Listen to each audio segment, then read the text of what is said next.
ಕೀರ್ತನೆಗಳು 119ನೇ ಅಧ್ಯಾಯ ವಚನ 1-2. ಯೆಹೋವನ ಧರ್ಮಶಾಸ್ತ್ರವನ್ನು ಅನುಸರಿಸಿ ಸದಾಚಾರಿಗಳಾಗಿ ನಡೆಯುವವರು ಧನ್ಯರು. ಆತನ ಕಟ್ಟಳೆಗಳನ್ನು ಕೈಗೊಂಡು ಪೂರ್ಣ ಮನಸ್ಸಿನಿಂದ ಆತನನ್ನು ಹುಡುಕುವವರು ಭಾಗ್ಯವಂತರು. Psalms chapter 119 verse 1-2. Blessed are those whose ways are blameless, who walk according to the law of the Lord. Blessed are those who keep his statutes and seek him with all their hearts.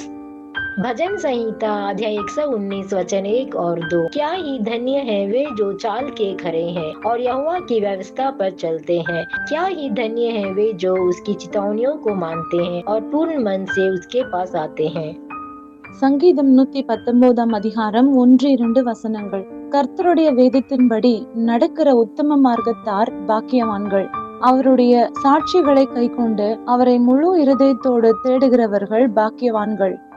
కీర్తనలు 119 అధ్యాయము 1-2 వచనాలు. యెహోవా ధర్మశాస్త్రము ననుసరించి నిర్దోషముగా నడుచుకొనువారు ధన్యులు. ఆయన శాసనములను గైకొనుచు పూర్ణ హృదయముతో ఆయనను వెదకువారు ధన్యులు.